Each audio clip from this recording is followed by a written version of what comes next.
everybody to NorSpeaksOut. We are here once again, guys, for ancient African history and African diaspora stories.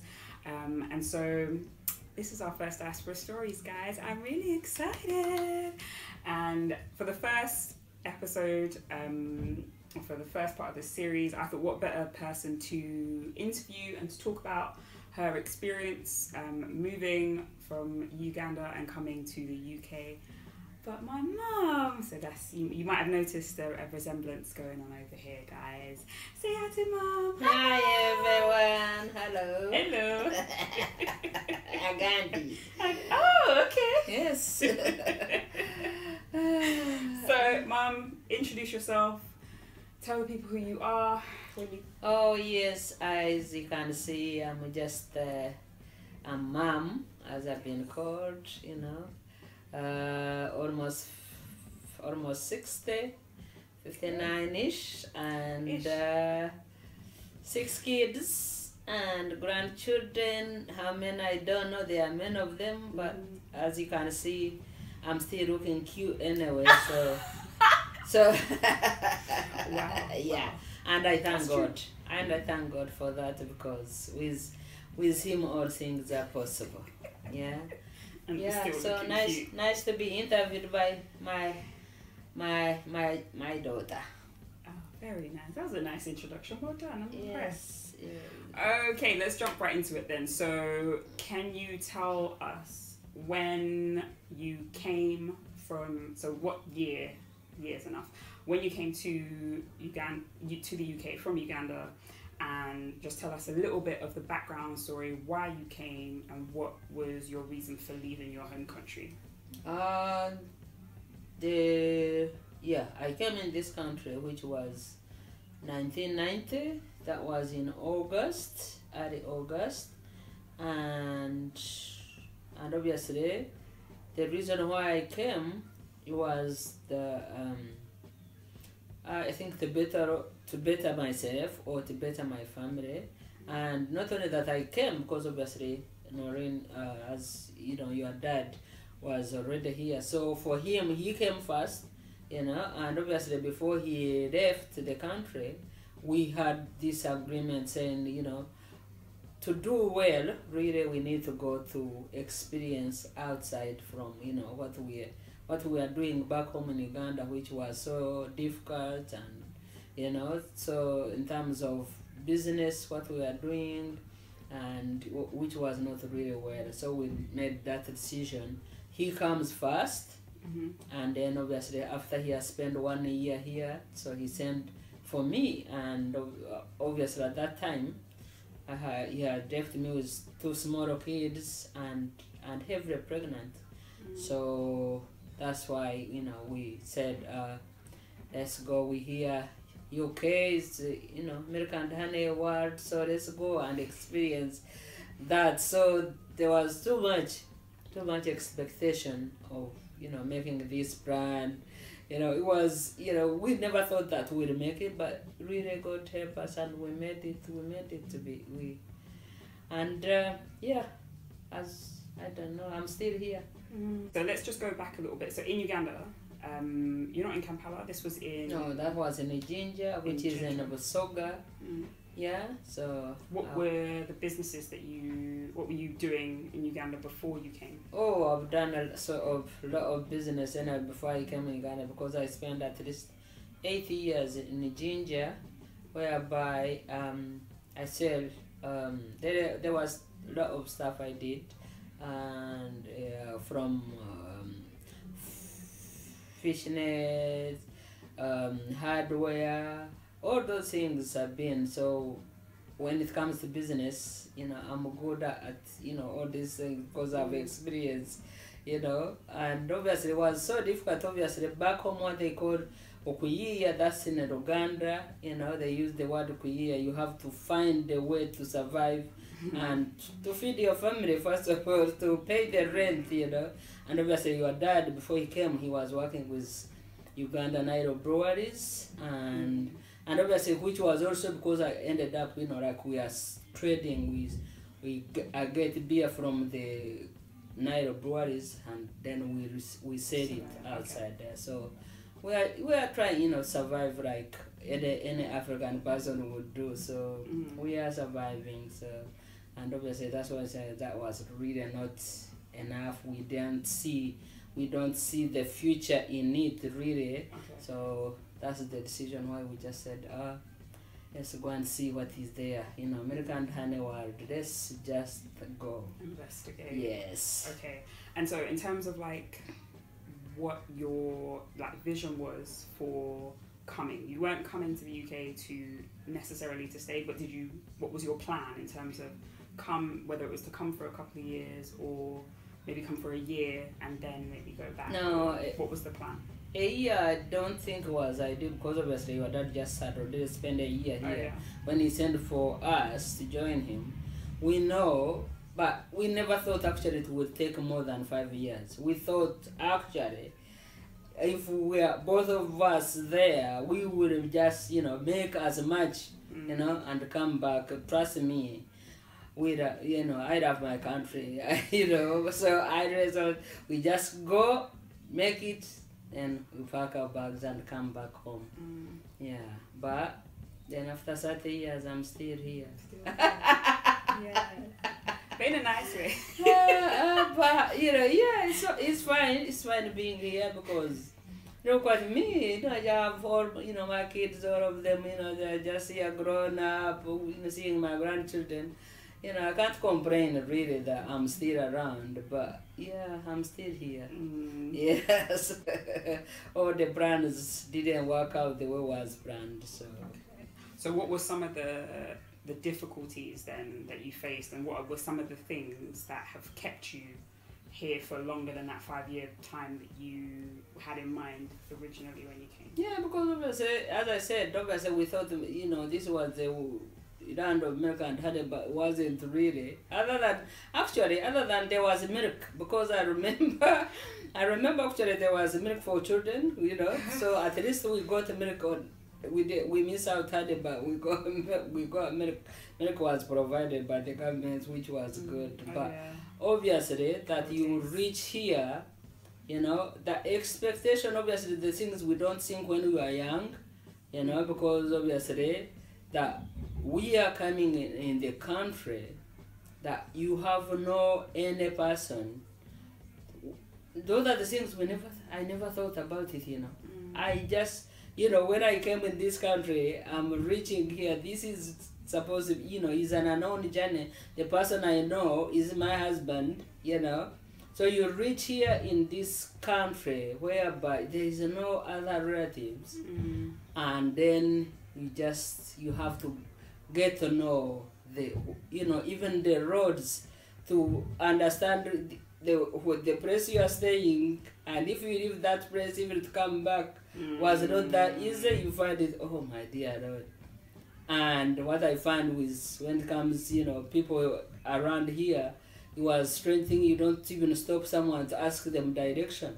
It was another difficult situation. And obviously, when I reach here, life is tough, man. Yeah, very difficult with small kids. But the fact thing that time actually there was service here when children just having smaller kids, that in terms of education officer who would have to be coming, knock on your door, want to help you out, show you which one is nearest school, what you can get, you know, then you have to register with the doctor. And obviously, because I'm heavily pregnant, obviously at that time, definitely I needed doctor, and obviously register with my GP, and he examined me. He's telling me obviously that I'm not yet, you know, I still have a long way to go, which I know I knew I'm almost, you know, almost having this child. And obviously, after I registered, because I remember we came that day, the following day, that's the, you know, that's why the following day your dad obviously has to register. The good thing with the GP was actually not on the same street. So we went there, we registered, he examined me, he said, all right, take all my details and everything, and obviously we left. The following night, I'm having this child, you know. So And he, it's very funny when your dad called called the ambulance. It was because obviously now trying to because obviously my details at that time there was no even this computer that automatically the details that will be seen in the hospital. So at that time obviously now I'm now in hospital. Whips cross, just they're having this baby, and obviously these doctors, the midwife, they couldn't even believe that. I said, "You mean you came from Uganda like 2 days ago?" Just heavy. He said, "Yes."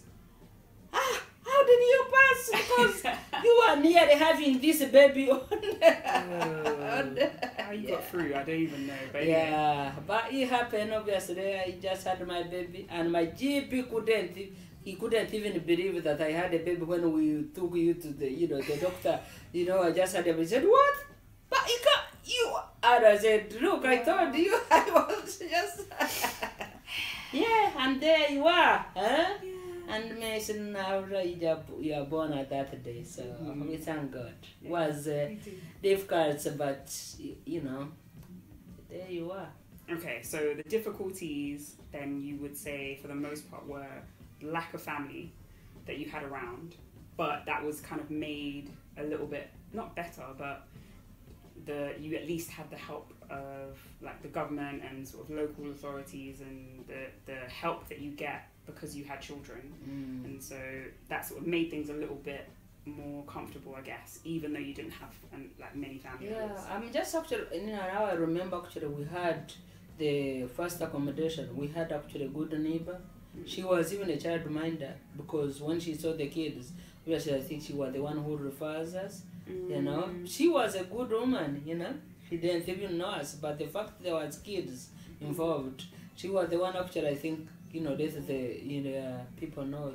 So we are seeing these visitors knocking on the door, say, "Oh, look, I'm just the education officer.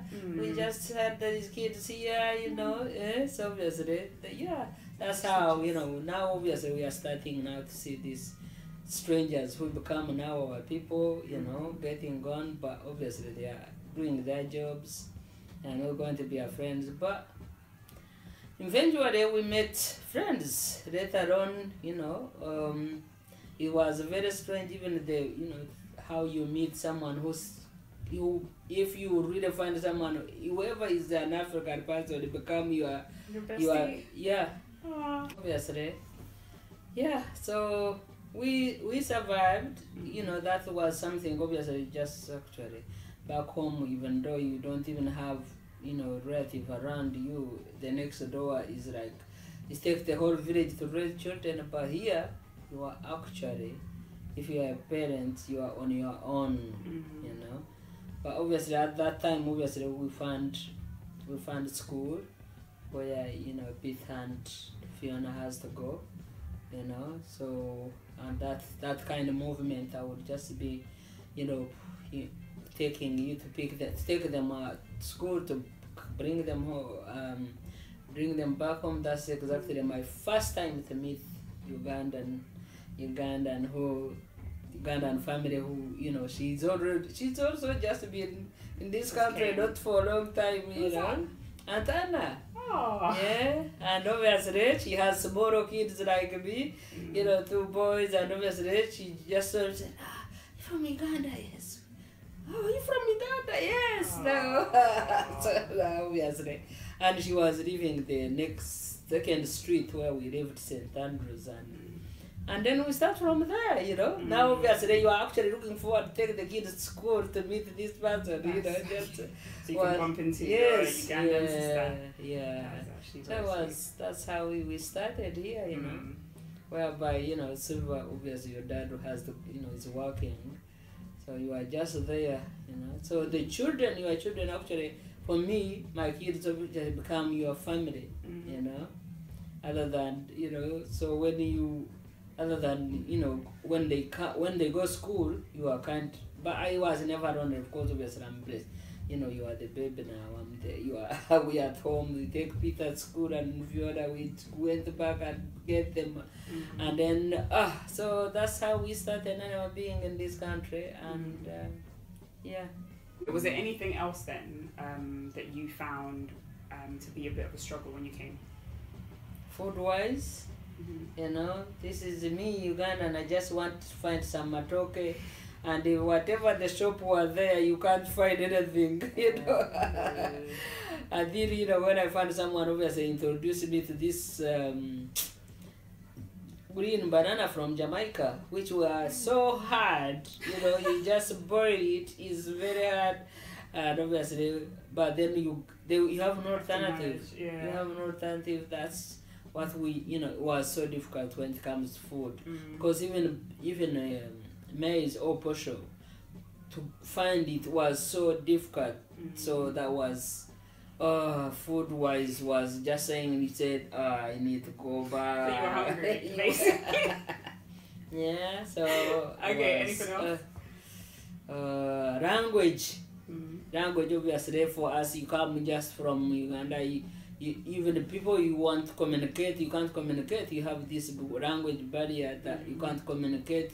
They don't understand you. Even those who are not, they are not bothered even to understand you. But those the ones that want to try. Yeah. So you know, so your accent is something foreigner, and obviously, yeah. But people were there, and another thing we found easy actually on that street, we found the church, and obviously the church, they're amazing. These people in that church, you know, I remember this woman who became like my auntie.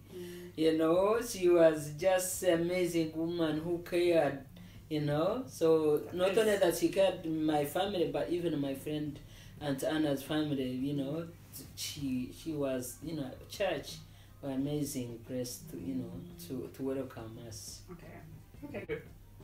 Long term now, what's the plan? How long are you looking to remain in the UK? It's been 30 years, and your initial idea was to come only for 5, but we're still here. What is what's coming up, I guess, for you in the next couple of years?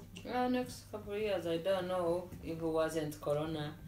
We don't know the fact is, you know, as I said, obviously the plan was to come and make what you make and then go, but it did not happen. So now, when you think about it, planning for tomorrow is kind of so difficult. You don't know for sure what tomorrow is going to bring. Then now, obviously, first of all, that I think I've achieved what I needed to achieve.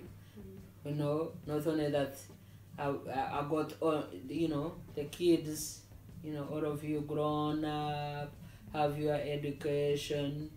You know, so that's the most, you know, most of the achievement, and you know, my children back home and my grandchildren, they're doing well, you know. So to be honest, if God willing, if He, you know, grant me this, hopefully I will be able, you know, to pack my bags and go, because you know, yeah, I think so far so good. I thank God for that, because, and not only that, even this country, even though you know, even though I was disappointed of not having honey and milk as I expected, but there was, you know, there's some good stuff I found, you know, in this country, and yeah, imagine even salvation, you know, I got salvation in this country.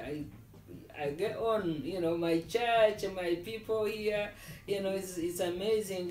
No wonder actually I'm reluctant. I'm just very comfortable, you know, because yeah, I'm just, you know, there is a lot going on now, but right now, obviously, what I would want really to go, just to go and be near my mother. And I don't know how long we are living, but you know, only God knows that. So I thank God. I'm grateful for everything, really, and yeah, I'm grateful to this country, because look, I raised a beautiful family here. You know, even though I had obviously a problem before when I became a single mom, eventually happened, but not only that was, you know, was not planned. You know, so this kind of adventure, me and your dad, did not happen as planned, but even though I became a single mom, I thank God because at that time I had actually now friends, family network, that we are now, have already adapted the system, everything just, in place, and God has been there supportive, so I thank God. What would you say then to anybody who is in Uganda now, maybe thinking about coming to the UK and moving over here? What would your advice be for either Ugandan and another African person? What would you say to them?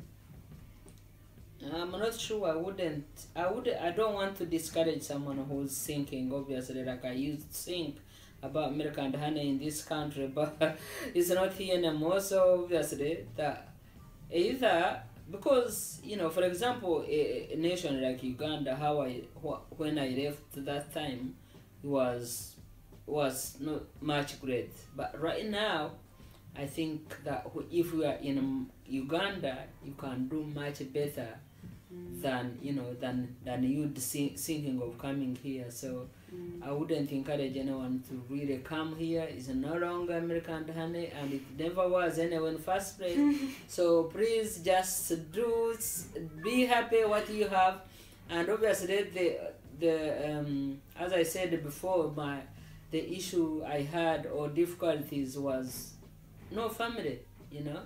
So family is actually important. That's when you actually value family network as important, because I've seen lonely people here. That's why I'm normally reaching out for those people I know that they are actually lonely in this country, because I understand fully, so obviously I wouldn't really encourage someone just spend that kind of money, visa, ticket, and all that, and then you have to think carefully exactly what are you planning. If you are coming here to study, maybe if you can afford, but it's really not big. No, it's very hard, So I wouldn't encourage anybody really. But people will say, "Oh, well, if it's not good, then why you been there for all these years?" Yes, I've been here for all these years because it has not been easy. That's why I'm still here. Otherwise, I think I would have been gone a long time ago.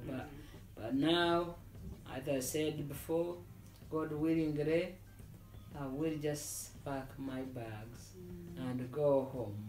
Yeah. So okay. So for then, what would you say? What advice would you give for Ugandans, African people in the UK?